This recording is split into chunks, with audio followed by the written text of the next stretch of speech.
Masechet Baba Kama, Daf Pehe. On va commencer par Pedalet Amoudbet, au 4e quart de la page. À partir des mots Tsa'ar, Keva'o, Bishfud, Obemasmer, etc. Vous en souvenez, on avait appris dans la Mishnah qu'un homme qui a agressé l'autre physiquement, il va devoir lui payer comme dédommagement 5 indemnités. Nezek, Tsa'ar, Ripouille, Shevet, Bochet. Nezek, c'est le dommage lui-même, la réduction de valeur qu'il lui a causée. Tsa'ar, la douleur. Ripouille, les frais médicaux. Shevet, le chômage qu'il lui a causé. Bochet, l'humiliation qu'il lui a infligée au travers du coup qu'il lui a donné. La Gemara nous a dit que, plutôt la Mishnah, excusez-moi, que le tsar, la douleur, c'est une indemnité à part entière. C'est-à-dire que même au cas où l'agression physique n'a pas causé de réduction de valeur, c'est-à-dire que le bonhomme, même vendu au marché des esclaves, il n'y aura pas de changement entre avant et après l'agression physique. Il y a eu juste une douleur, simplement. Par exemple, il a pris quelque chose de brûlant et il lui a mis sur l'ongle, d'accord, sur le pouce. Il a brûlé. Donc, c'est-à-dire qu'en fait, il n'y a même pas de séquelles au niveau physique, mais il y a eu une sensation de douleur atroce. Il a pris quelque chose de brûlant, il lui a mis sur l'ongle, ça a mis une seconde, très forte douleur. D'accord? Eh bien, dans ce cas-là, est-ce qu'il faut payer un dédommagement pour le tsar causé? On pourrait dire oui, on pourrait dire non. On peut dire oui, et on peut dire non. Que quand est-ce qu'il faut payer pour la douleur? C'est seulement si on paye pour le dommage physique. C'est-à-dire, comme il doit payer le nezek, première indemnité, la réduction de valeur, qu'on appelle le dommage lui-même, il paye le nezek. Alors avec le nezek, il paye le tsahar, le ripouille, le shevet, le bochet.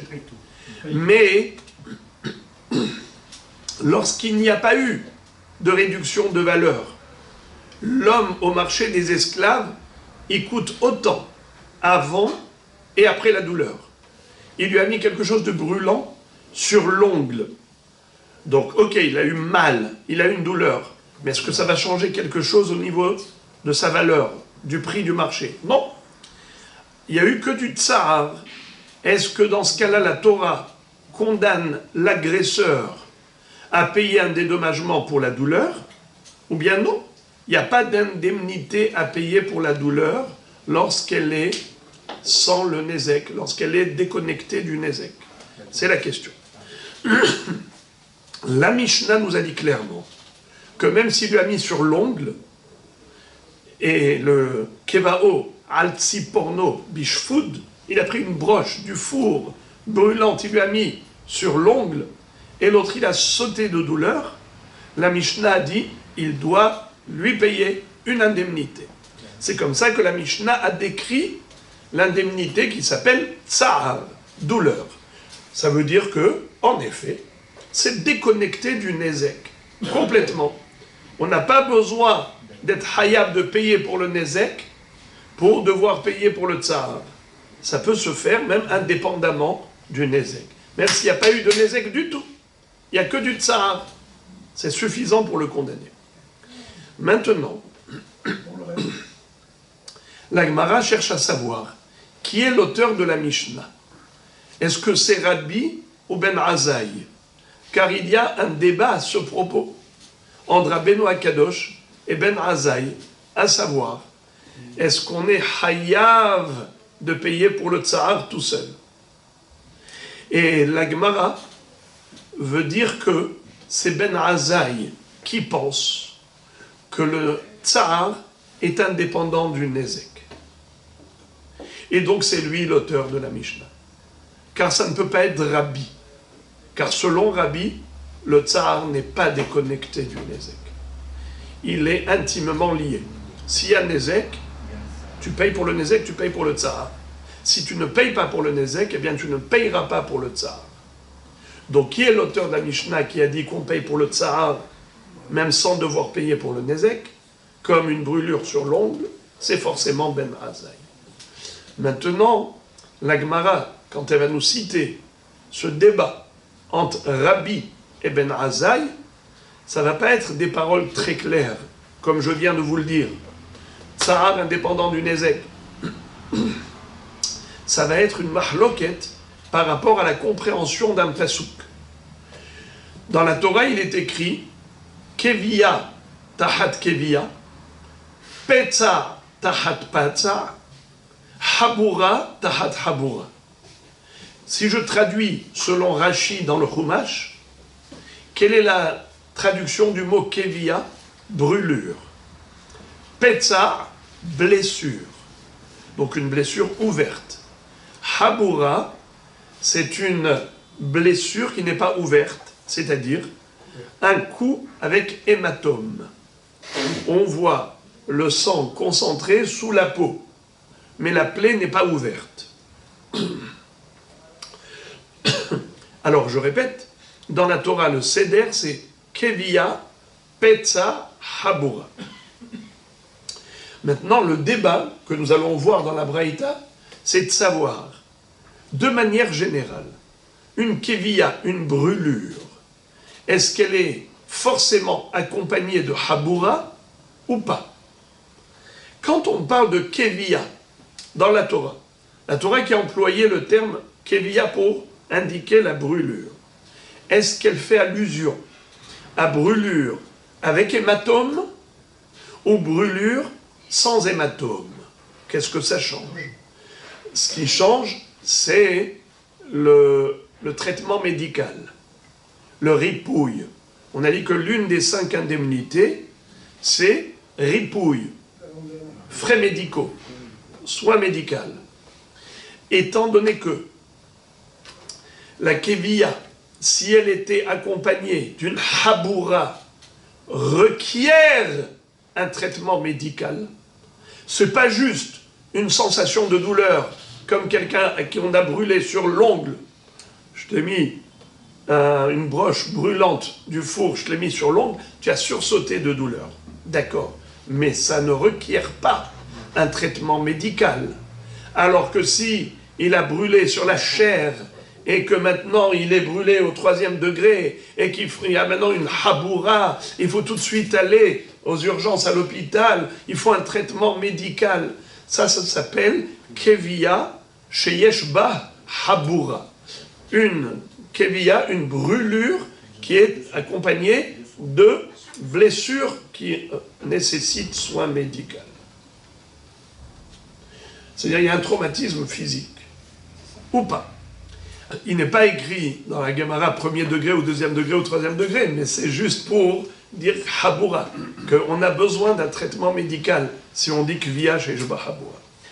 La Gemara, regardez comment elle commence. Tsar, en citant la Mishnah, Tsar, la douleur, Kevao bishfudo bemasmer, s'il a brûlé avec une broche ou avec un clou, etc.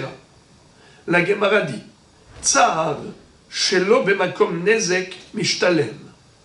De cette Mishnah, nous constatons que l'indemnité Tsar, ça se paye même au cas où il n'y a pas eu de nezek. C'est-à-dire que le Tsara est indépendant du nezek. La Gemara demande Mantana, qui en est l'auteur de cette opinion qui consiste à dire qu'il faut payer pour le Tsara même indépendamment du nezek. Amar Rava ben Azaï. Rava va dire c'est certainement Ben Azaï que nous retrouvons dans la Braïta suivante. Detania, Rabbi Omer, Kevia Nemra Tehila. Rabbi, qu'est-ce qu'il dit? La Kevia, ça a été enseigné en premier. Alors Rava va dire que c'est Ben Azaï qui en est l'auteur. Où est-ce que nous le retrouvons? Dans la braïta suivante. Détania, Rabbi Omer, Keviya, Ne'emra Tehila. Ben Azaï Omer, Habura, Ne'emra Tehila. C'est-à-dire, si on traduit littéralement ce qui est écrit dans la Gemara, c'est juste incompréhensible. Rabbi va dire que ce qui est écrit en premier dans la Torah, c'est la brûlure. Et Ben Azaï dit que ce qui est écrit en premier dans la Torah, c'est la blessure. C'est-à-dire Habura, une brûlure avec hématome. Pas sur un ongle. Rabbi dit que c'est Keviya tout court, c'est ce qui est écrit en premier dans la Torah, et Ben Azaï dit c'est Habura. Rabotaï, c'est possible d'expliquer ça, comme on traduit? Non. Pourquoi c'est impossible? Parce que tu ne vas pas changer l'ordre de la Torah. Il suffit d'ouvrir le Chumash et tu vois quel est l'ordre. C'est quoi l'ordre? Keviya, Petza, Habura. Donc c'est sûr que Keviya, ça a été dit avant Habura. Alors comment il peut dire une chose pareille? Qu'est-ce qui est écrit en premier dans la Torah? D'abord Keviya. Et l'autre il dit qu'est-ce qui est écrit en premier lieu? Habura. Mais comment il peut dire une chose pareille? C'est pas ça la kavana. La kavana de la mahloket entre Rabbi et Ben Azaï, c'est de savoir qu'est-ce que veut dire Keviya. Est-ce que Keviya, qui est évidemment écrit en premier lieu, est-ce que la traduction du mot Keviya, c'est brûlure avec blessure, ou bien la traduction du mot Keviya, c'est brûlure sans blessure? C'est ça la kavana. Keviya ne'emra tehila ou Habura ne'emra tehila, qu'est-ce que ça veut dire? La Keviya qui est écrit en premier dans la Torah, comment traduire?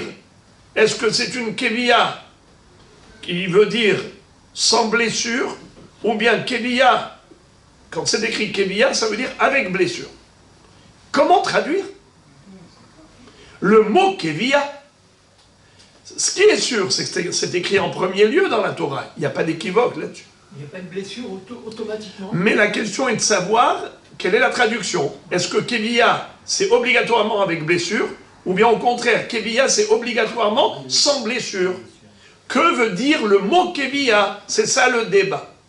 Alors, Rabbi Omer Keviya Ne'emra Tehila, ça veut dire sans blessure.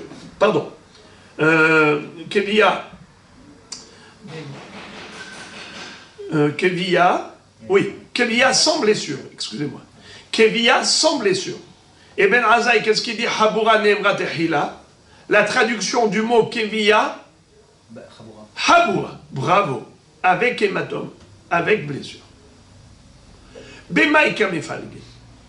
Sur quoi est basé un tel débat? Pourquoi il y en a un qui dit que brûlure, c'est obligatoirement avec une cicatrice, avec une marque sur le corps, et l'autre il dit Keviya? Non, c'est sans aucune marque. C'est juste la brûlure, même sur un ongle, où il n'y a aucune séquelle, aucune trace. C'est juste une douleur, une sensation de douleur sans plus. Sur quoi est basée cette mahloket entre Rabbi et Ben Azaï? Alors regardez comment la Gemara, plutôt Rava, comment il va interpréter leur mahloket. Il va dire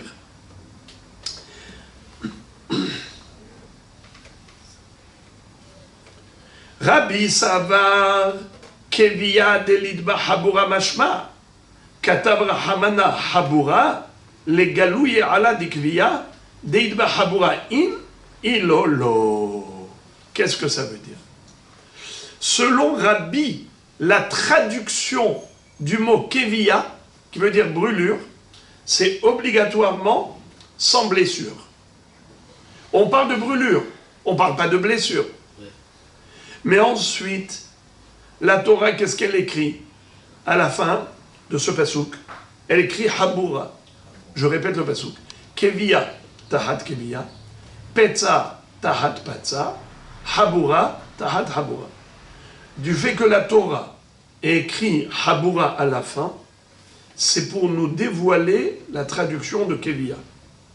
Normalement, la traduction simple de Kevia, c'est une brûlure sans blessure. Quand je dis blessure, vous avez compris ce que je veux dire.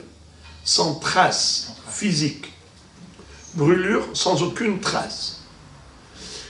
Kevia avec Haboura, ça veut dire une brûlure avec une marque, avec une trace, avec une marque physique.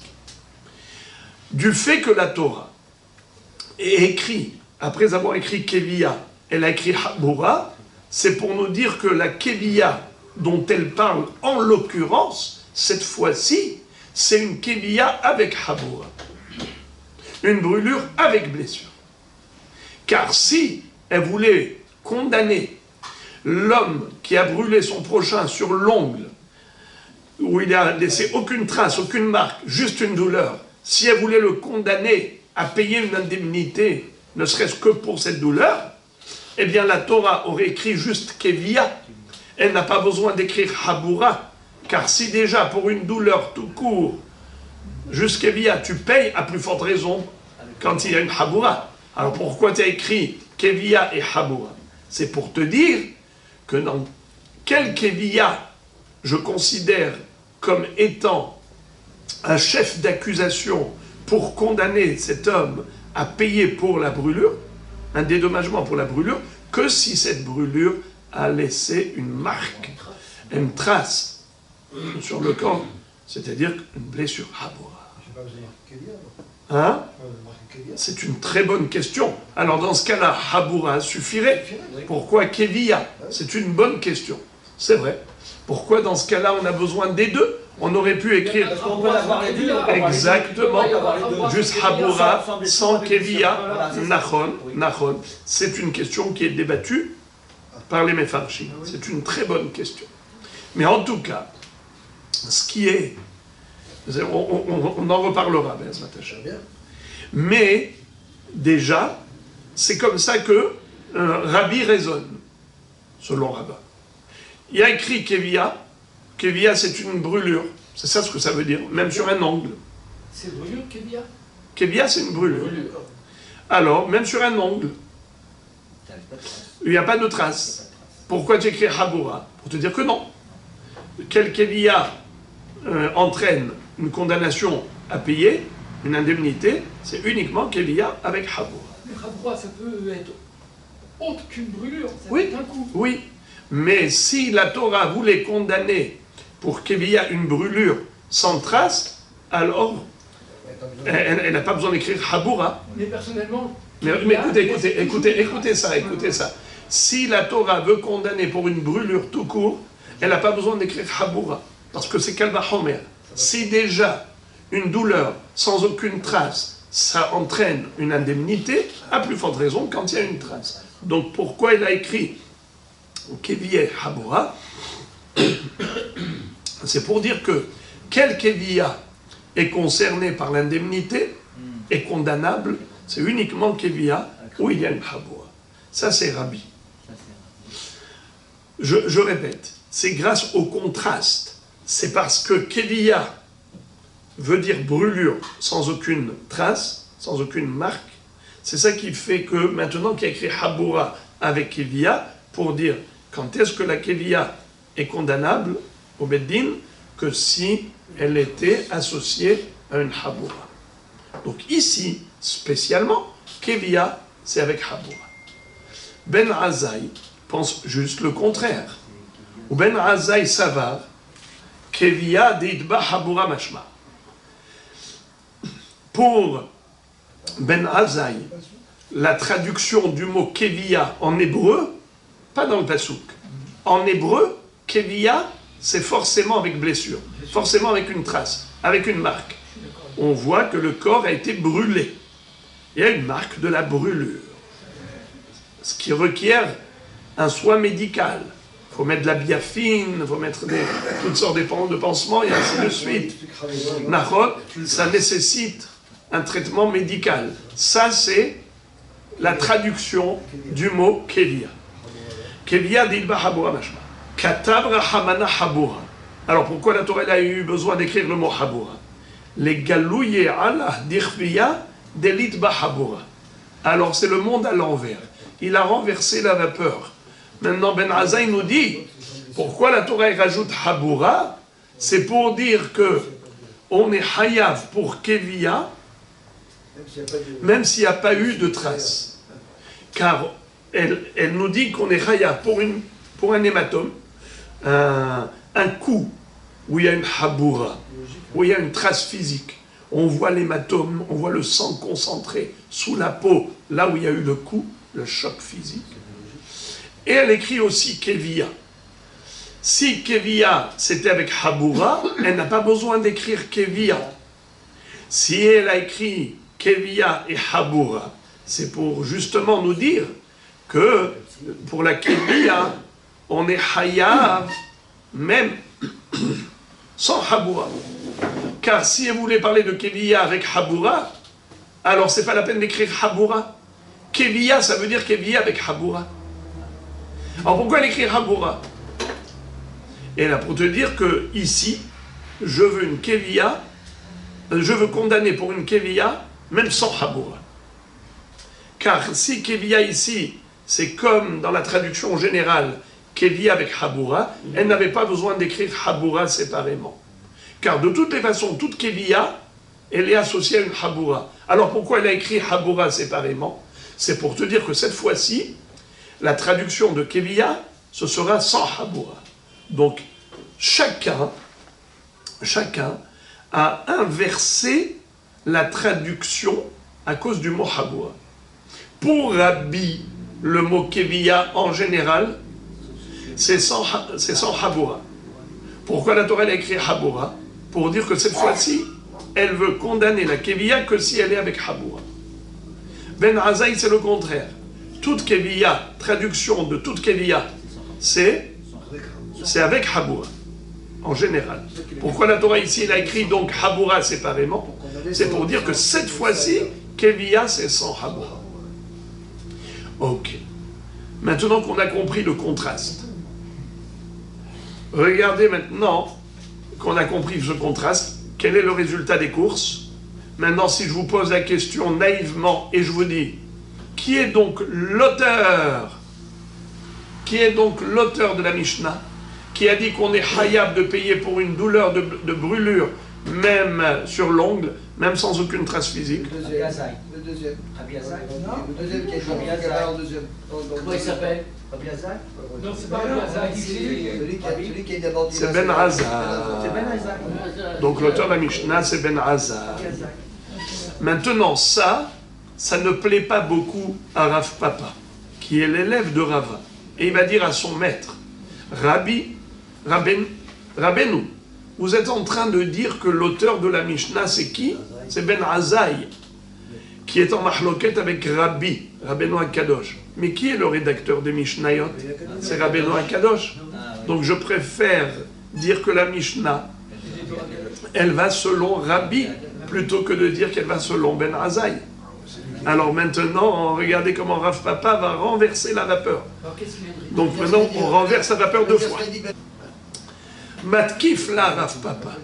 Rav Papa et Matkif. Vous savez que à chaque fois qu'on retrouve des objections dans la Gemara, alors on peut avoir soit métivé, soit Matkif. Métivé, c'est quand on cite un texte à l'appui de la question. Par exemple, un pasouk, ou une Mishnah, ou une Baraïta. On soulève une question par rapport à un texte ancien qui contredit ce que tu es en train de dire. Matkif, c'est lorsque ma question est basée sur la logique. Je ne suis pas d'accord avec ta logique. Comme ici. Rav Papa n'est pas d'accord avec la logique de Rava. De choisir Ben Azaï plutôt que Rabbi. Il dit logiquement, c'est pas ça. C'est plutôt Rabbi qui est certainement l'auteur de la Mishnah. Quand on parle de contradiction, alors on emploie quelle terminologie? Rami, veraminhu, machon. Ok. Alors regardez. Matkif la Rav Papa. Adraba, Ephraim istabra. Au contraire, la logique elle est inverse. Que quoi? Rabbi Omer Kevia Nemra Tehila.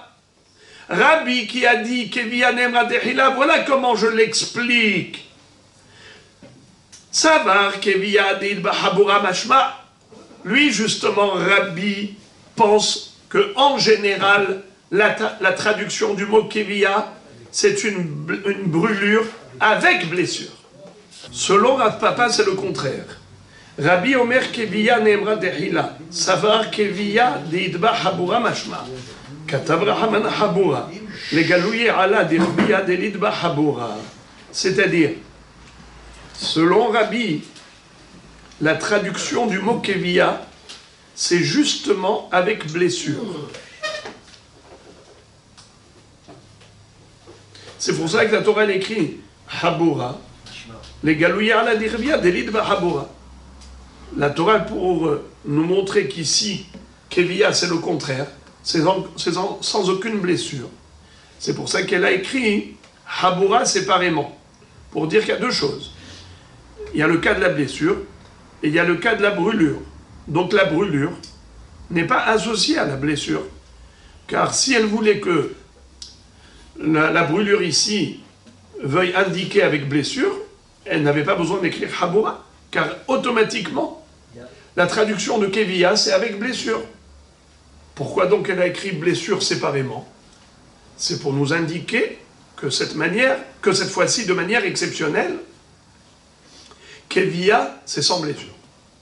Car si Kevia, dont parle ici la Torah, c'est avec blessure, alors c'est pas la peine d'écrire Habura, car automatiquement, toute Kevia, c'est avec blessure. Alors pourquoi elle a écrit ici Habura séparément? C'est pour dire que la traduction de Kevia ici, c'est même sans blessure. On est hayab de payer pour le tsahar, même sans aucune blessure. Ça, c'est Rabbi, selon Rav Papa. Ouais. Et donc, Ben Azaï, c'est le contraire. Ben Azaï Omer, Habura, Nemra Tehila, Savar, Kevia, Delidba, Habura, Mashma, Katabra, Hamana, Habura, les Galoye, Ala, Dervia, Delidba, Habura. In, ilo, lo. Et Ben Azaï te dit juste l'inverse, c'est-à-dire la traduction du mot Habura. Excusez-moi, traduction du mot Kevia, c'est sans aucune blessure. Alors, ici, la Torah a écrit Habura pour dire que, de manière exceptionnelle, la Kevia d'ici, il faut qu'elle soit associée à une Habura. Parce que si la Torah voulait condamner, même pour une Kevia sans Habura, elle n'avait pas besoin d'écrire Habura, elle aurait écrit que Kevia. Et là je dis qu'Alba Homer, si déjà pour une brûlure sans blessure, on est hayab de payer, à plus forte raison, avec blessure. Alors pourquoi est-ce qu'ici elle a écrit les deux, Kevia et Habura? Eh bien, justement, pour te dire que ici, la Kevia, c'est d'Afka avec blessure. En général, Kevia en général, c'est sans blessure. Pourquoi est-ce qu'ici elle a écrit Habura? Pour dire d'Afka s'il y a blessure. Alors maintenant, qui est-ce qui exige la blessure avec la brûlure? Ben Azaï. Qui est-ce qui dit qu'une brûlure même sans blessure est condamnable? C'est Rabbi. Ah là, ça va bien. Ben, Rav Papa dit, là maintenant, c'est beaucoup plus logique. Car l'auteur de la Mishnah, c'est bel et bien Rabbi, le rédacteur de toutes les Mishnayot. Au contraire. Quand j'ai dit ça tout à l'heure, on m'a dit, mais la Braïta, il la connaissait pas. Non. Je vous ai dit tout à l'heure. On a simplement changé, inversé les trucs, et vous m'avez répondu, mais alors, la Braïta, qu'est-ce qu'on en fait? La Braïta, elle est claire. La Braïta, c'est clair. Ce qui est écrit, rien ne change au niveau de la Braïta. Relisons la Braïta. Qu'est-ce qui est écrit? Tania. Rabbi Omer, Kevia, Ne'emra Tehila. Ben Azaï Omer, Habura, Ne'emra Tehila. D'accord? Alors, comment on a compris ça au début? Plutôt maintenant, comment Rav Papa il comprend ça? Rabbi dit Kevia Ne'emra Tehila, c'est sans blessure. Et Habura Ne'emra Tehila, c'est avec blessure. C'est comme ça que ça fait d'après Rav Papa. Donc il a inversé et les donc, paroles de l'un par rapport à l'autre, c'est tout. Non. Il a remis de l'ordre. Non. Comment non? C'est la compréhension. La compréhension. La compréhension. il est contre la compréhension de Rava. Mais les paroles d'Abraïta restent intactes. Ce n'est que la compréhension des paroles d'Abraïta qui change. Selon Rav Papa, il en ressort de cette Baraïta que d'après Rabbi, Keviya, c'est même sans blessure. Très bien. Et donc, maintenant, leur débat, regardez ça, des Amaskana Kaime. Qu'est-ce que ça veut dire, des Amaskana Kaime? Le mot Haine Emra, des Kamre, à Sof Adrasha, Be'ikara, chez Omedet Kaime. C'est-à-dire que quand ils ont dit Keviya, ça veut dire ça, ou Keviya, ça veut dire ça, c'est Keviya après la déduction de Habura. Selon Rava, le mot Keviya qui est discuté entre Rabbi et Eben Azaï, c'est par rapport à la compréhension première, pas la compréhension définitive. Alors que Rav Papa dit non, leur débat porte sur la compréhension définitive, sur la conclusion. Amaskana Kaime. Comment, après le mot Habura, je comprends le mot Keviya. Très bien. Alors, maintenant, la Gemara donne encore une autre hypothèse pour dire que, en effet, c'est Rabbi, l'auteur de la Mishnah, qui considère qu'on est hayab de payer pour le tsahar, même s'il est indépendant du nezek. Il n'y a pas eu de nezek, il n'y a que le tsahar. Et comment on va comprendre alors la mahloket entre Ben Azaï et Rabbi? Inami découlé alma keviya ben deilba habura ben deilba habura mashma.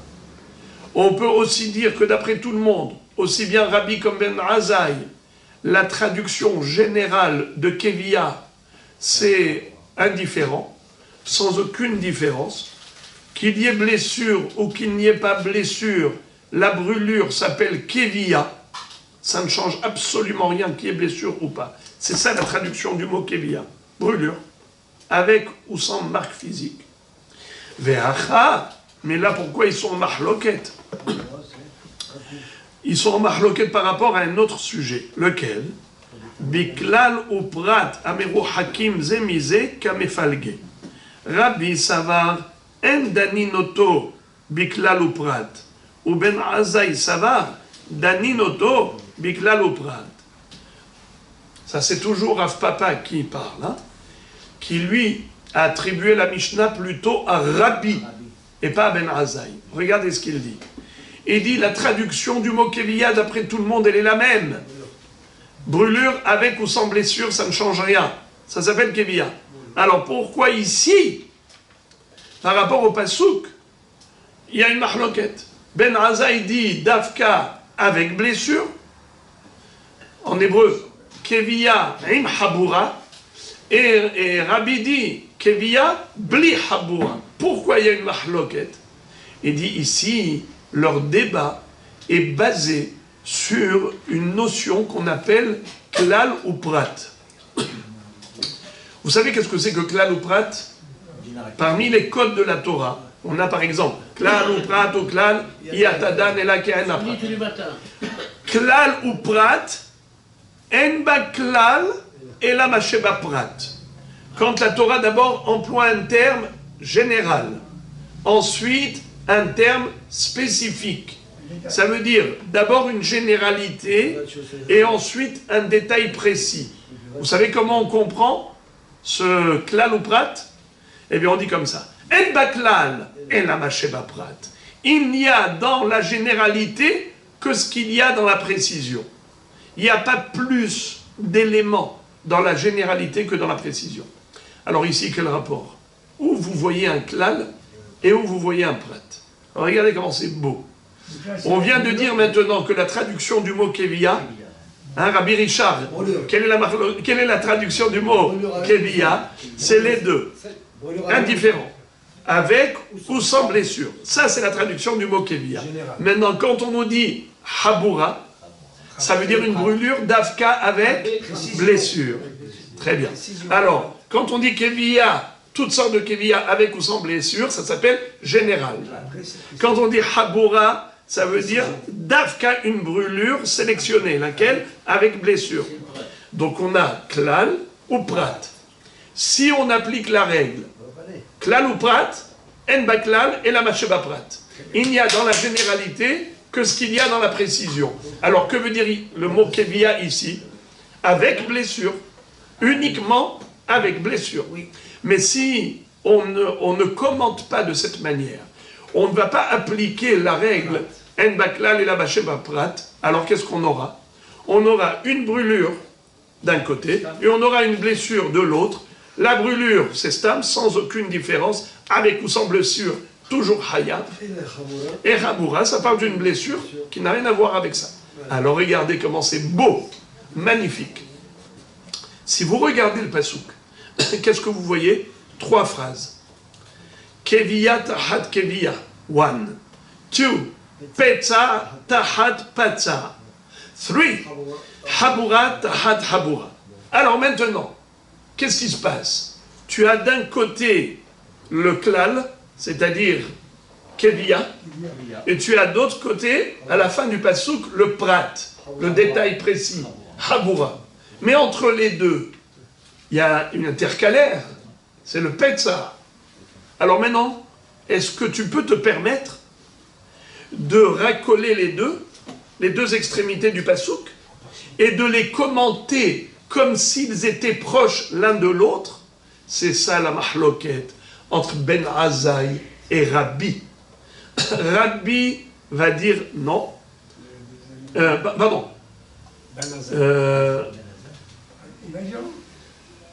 Rabbi va dire non.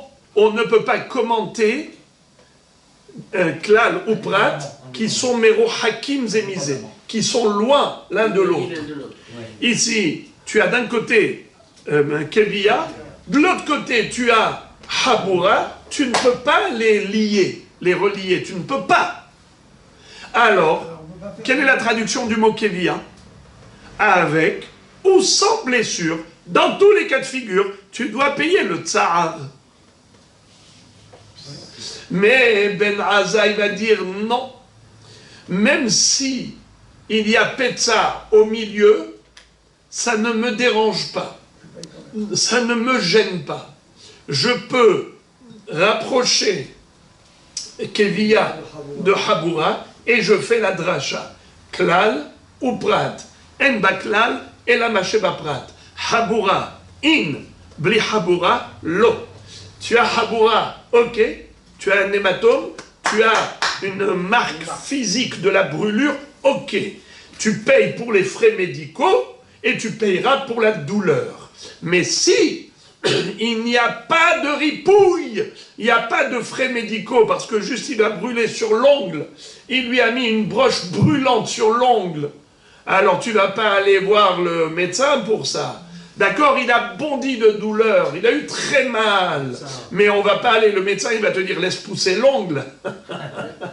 D'accord? Alors dans ce cas-là, il n'y a pas de frais médicaux, eh bien il n'y a pas de paiement pour la brûlure, c'est ça. Ben Azaïdi, Davka avec blessure, Davka avec une marque, une trace. S'il n'y a pas de marque physique, il n'y a pas de hiouf de payer pour la douleur toute seule, indépendamment des frais médicaux. C'est ou les deux ou rien. Mais Rabbi dit pas du tout. Même s'il n'y a que brûlure sur l'ongle, c'est-à-dire il n'y a que douleur, sans dégâts et sans frais médicaux et sans rien du tout, même pour ça tu dois payer. Donc qui est l'auteur de la Mishnah d'après Rav Papa? C'est Rabbeinu Akadosh, Rabbi.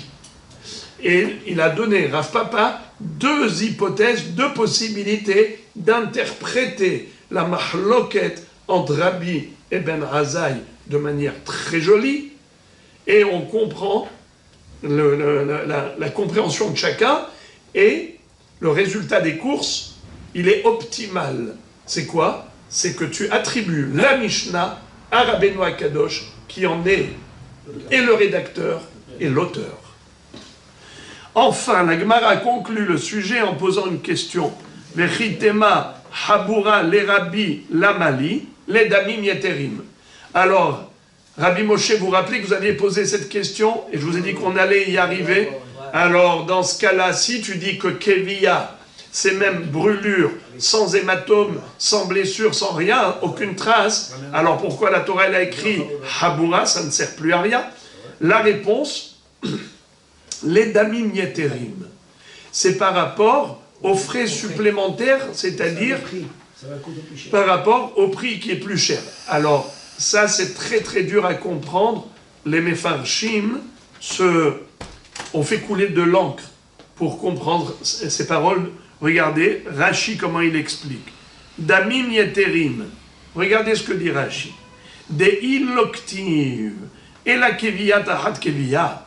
Si la Torah n'avait écrit que brûlure, pour brûlure, c'est-à-dire qu'il faut payer pour la brûlure, Rava Amrinan, on aurait dit Ben deid bahabura, ben denid behabura, de mekvia meshalem.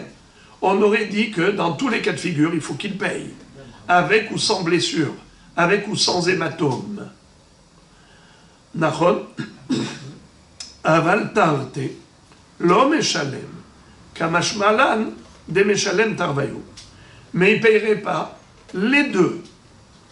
C'est pour ça qu'on vient te dire qu'il payera les deux. Qu'est-ce que ça veut dire? Il ne payera pas les deux ou il payera les deux. Alors ici, les Mefarshim expliquent comme ça. S'il y avait écrit que Kevia, Tahat Kevia, alors on aurait dit, en effet, ça veut dire dans tous les cas de figure, Benid Bahabura, Dmekvia Meshalem.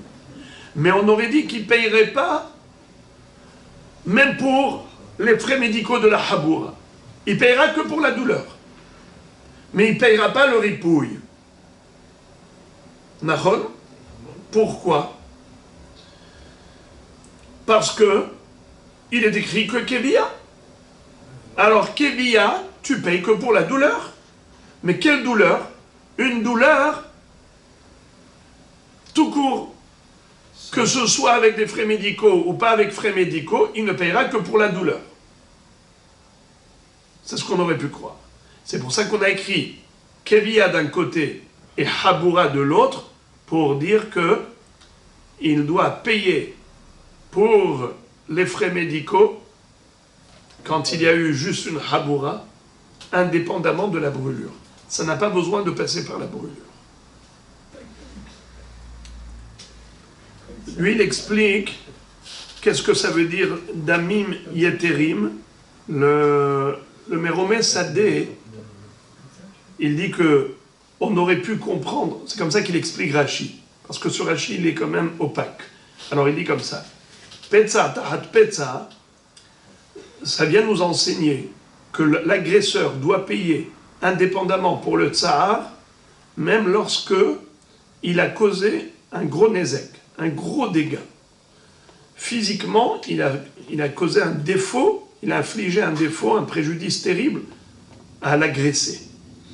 Et même si il paye pour le nézek séparément, payera pour le tsar séparément. Mais le Haboura Tahat Haboura, ça vient nous enseigner que même si le nézek il est petit, et le tsar et la douleur elle est forte, il doit payer pour le petit nézek. Ça veut dire que c'est pas parce qu'il payera beaucoup pour la douleur qu'il est dispensé de payer un peu pour le nézek aussi, pour le petit défaut qu'il lui a causé.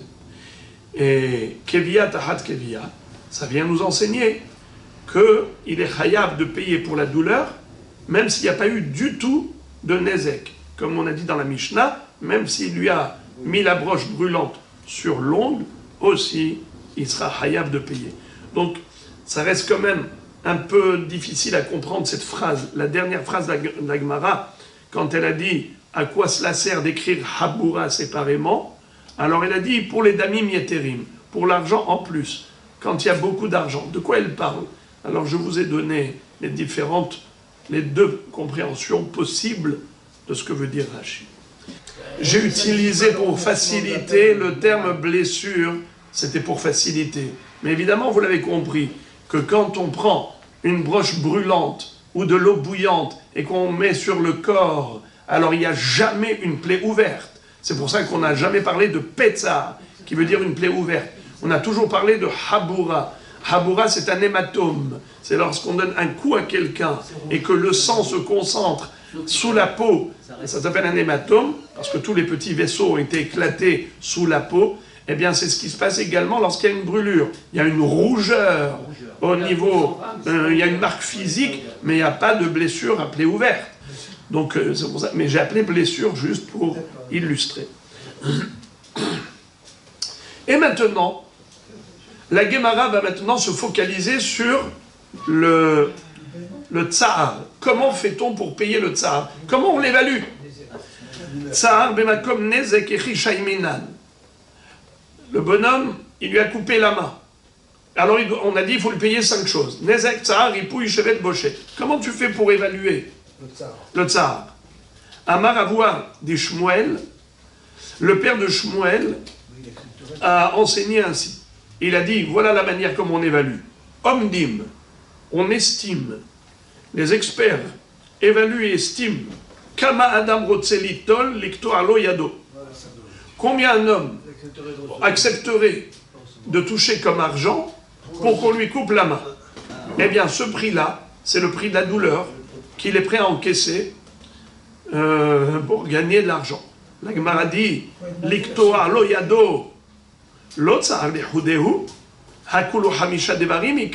J'ai pas compris. Dans ce cas-là, il n'y a pas que le tsar. Il n'y a pas que le tsar qu'il faut payer. Dans ce cas-là, il faut payer les 5 indemnités. Nezek, tsar, ripouille, chevet et bochette. Mais maintenant, je parle de tsar tout seul. Verod beshuftane askinan. En plus, est-ce qu'on parle de fou? Est-ce que tu as déjà vu un homme normal qui accepterait qu'on lui coupe la main pour lui donner de l'argent? Tu as déjà vu ça? Oui. Et quoi, tu veux maintenant qu'on se base sur des fous? Quelqu'un qui accepterait de l'argent pour qu'on lui coupe de la main, pour qu'on lui coupe la main, c'est un maboul, un meshuga. Et quoi alors on se base maintenant sur des évaluations basées sur des meshugaïm. Qui est la personne qui est normalement constituée, qui accepterait qu'on lui coupe la main? Et là, l'iktoalo yado aketua. Donc certainement, on parle d'un homme qui avait déjà une main paralysée. Un homme qui avait une main, par exemple, paralysée. Nahon, quand on lui propose de lui couper la main, alors on lui dit, écoute, combien d'argent tu veux? On te donnera une belle somme d'argent si tu acceptes qu'on te coupe la main. Et pourquoi cet homme-là accepterait? On a dit qu'il n'y a que les fous qui acceptent. La réponse, parce que de toutes les façons, elle n'est pas fonctionnelle. Elle est déjà paralysée. Alors ce membre-là qui est paralysé, pour lui c'est un membre qui est mort, c'est un organe qui n'est pas fonctionnel. Alors lui, c'est la seule personne qui pourrait éventuellement accepter ce deal qu'on lui paye de l'argent pour lui couper la main. De toute façon, il n'a rien à perdre. Il peut que gagner de l'argent. La Gemara dit, Yado aketo anami, lo tsa'ar lehudeika, hatsa'ar u boshetika, dechsifa le milta, le mishkal mi besaro, le mishdeye, le klavin. La Gemara dit, dans ce cas, même dans ce cas, tu n'as pas que du tsa'ar, il y a aussi bochette. La honte. Pourquoi? Parce que quand tu lui coupes la main, qu'est-ce que tu vas faire avec la main maintenant? Tu vas la donner à manger au chien. Ça veut dire, c'est pas forcément comme ça, et on peut la jeter à la poubelle aussi. C'est une façon de parler. Et tu lui coupes la main. Qu'est-ce que tu vas faire avec? N'importe quoi. Tu crois que pour lui, c'est agréable de savoir que sa main, on l'a donnée à manger au chien, ou on l'a jetée à la poubelle? De son vivant, une partie de lui est partie à la poubelle. C'est pas agréable, c'est une honte. C'est un préjudice moral. C'est une chouma.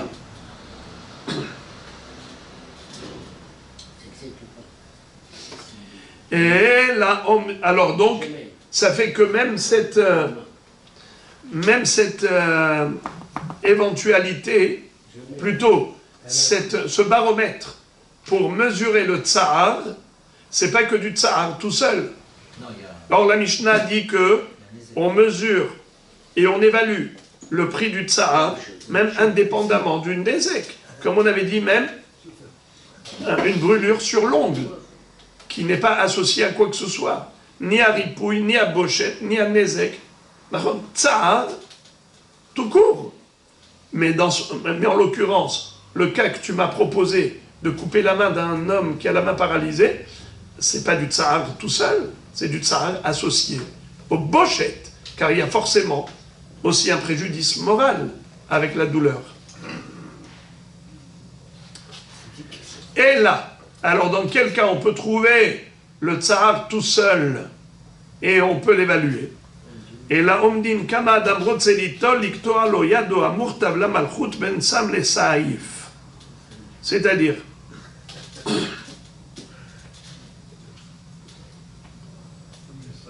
imaginons quelqu'un qui a été condamné par le gouvernement à lui couper la main. Vous savez qu'il y a des civilisations comme ça, comme en Iran, il paraît qu'ils coupent la main aux voleurs. Hein? Ou ça en Arabie Saoudite? En tout cas, il y a des comme ça des pays. Alors imaginons, le bonhomme, il s'est fait condamner à une coupure de main. Mais ils ont été sympas. Ils ont dit, ça se fait sous anesthésie. Sous anesthésie. Maintenant, il y a quelqu'un qui lui dit, écoute, combien tu es prêt à encaisser pour qu'on te coupe la main sans anesthésie?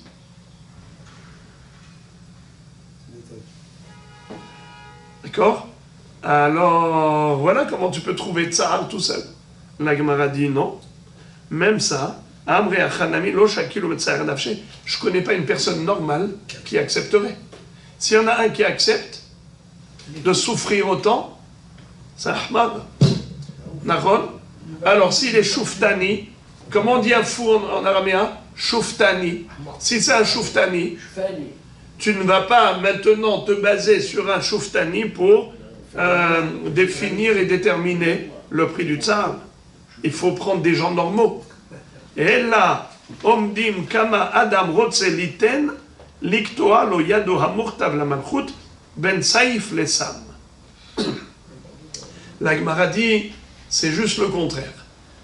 Le gouvernement avait décrété de lui couper la main avec une machette, sans anesthésie, avec une épée, avec une hache.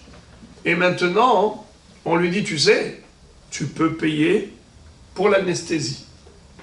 Au lieu qu'on te coupe et qu'on te fasse mal, on va te couper sans te faire mal. Combien l'homme qui est condamné à la coupure de main, qui de toutes les façons, il n'a aucun choix, il n'y a qu'une seule question, avec souffrance ou sans souffrance, avec ou sans douleur, combien il est prêt à payer pour éviter la douleur? C'est ça le baromètre. Et combien d'argent payerait un homme qui a les moyens, qui a l'argent, combien il est prêt à payer pour éviter la douleur? Ça veut dire que cette douleur, elle vaut tant. Alors maintenant, c'était quoi ta question? Quelqu'un qui doit payer le tsahar, comment on fait pour évaluer le tsahar? Eh bien voilà, il lui a coupé la main à ce bonhomme, il doit lui payer pas seulement le nezek, le défaut, la réduction de valeur au marché des esclaves, mais même la douleur qu'il lui a causée. Comment tu évalues la douleur, indépendamment du nezek? Eh bien c'est ça. Tu vas voir combien une personne qui aurait été condamnée par le gouvernement à la coupure de main, combien elle aurait été prête à payer pour que ça ne se fasse pas à vif, mais sous anesthésie. La Gemara dit, c'est très beau, c'est joli, mais ça ne tombe pas juste sur les mots. Pourquoi? Dans ce cas-là, la Gemara dit, Hay litol, liten mi baele. J'ai pas compris pourquoi la Mishnah, dans ce cas, aurait employé le terme de litol, le verbe litol. Elle aurait dû employer le verbe liten. Rabbi Matok, quelle est la différence entre litol et liten? Liten, je donne, litol, Bravo. Liten, c'est donner, et litol, c'est prendre. Excellent. Alors ici, quelle est la question de la Gemara? Pourquoi dans la Mishnah il est écrit combien un homme pareil est prêt à recevoir pour la souffrance? Mais c'est pas à recevoir, au contraire. Combien il est prêt à donner pour ne pas souffrir? Donc quel est le verbe qu'on aurait dû employer dans la Mishnah? Kamadam, c'est liten, et non pas litol. La Gemara répond, Amar Rav Huna, Bere de Rav Yoshua, litol ze mise, machenatan ze. Allez, je vous laisse 30 ans pour m'expliquer cette phrase. Le fait de gagner... Litol ze mise, machenatan ze. Je répète, litol ze mise, machenatan ze. Ah ouais, merci, vous avez traduit. Prendre celui-là de celui-là, ce qu'il a donné celui-là. Maintenant, expliquez-moi, c'est qui celui-là? Il y a 3 celui-là. Litol ze mise, machenatan ze. C'est celui qui aura coupé la main. Celui qui a 3 mains. Alors, il y a 3. Il y a celui. Maintenant, de qui vous parlez? Il y a écrit comme ça. De prendre de celui-là pour celui-là ce que celui-là a donné. Alors maintenant, vous allez m'expliquer les 3 Z. Qui c'est celui-là? C'est qui celui-là? Bravo. Non, le premier qui c'est celui-là. Excellent. C'est qui le premier? Excellent, c'est ça la question juste. C'est qui le premier celui-là? Qui va prendre du deuxième celui-là ce qu'il a donné le troisième celui-là? Litol, zémisé, machénatanzé. Celui qui s'est fait couper la main. Celui qui s'est fait couper la main. Très bien. Celui qui s'est fait couper la main. Alors, celui qui a été agressé. Bravo. Alors lui, celui-là, il va prendre de qui? De celui qui lui a coupé la main. Il va prendre quoi? Ce que celui-là va donner. C'est qui celui-là? Celui qui va donner celui qui puisse avoir l'anesthésie ou l'autre. Bravo. Celui qui se trouve condamné par le gouvernement. Celui qui a été condamné par le gouvernement, la coupure de main. Mais on aurait dû lui couper avec une hache. Et lui, il est prêt à payer pour l'anesthésie, pour que ce soit sans douleur. Alors, ce que lui est prêt à donner, c'est ce que celui-là va recevoir de celui-là. C'est ce que l'agressé va recevoir de l'agresseur. Ce que le condamné au tribunal là-bas, en Iran ou en Arabie Saoudite, qui aurait été condamné à une coupure de main, combien il aurait été prêt à donner, c'est cette somme qu'il aurait été prêt à donner, c'est exactement cette somme que lui va prendre de lui. Qui va prendre de qui? Eh bien, l'agressé de l'agresseur. Allez, répétons. Litol, zé, misé, machénatan, zé. C'est qui le premier, celui-là? L'agressé. Le deuxième, l'agresseur. Le troisième, c'est celui qui nous sert de baromètre. Il y a le coupé.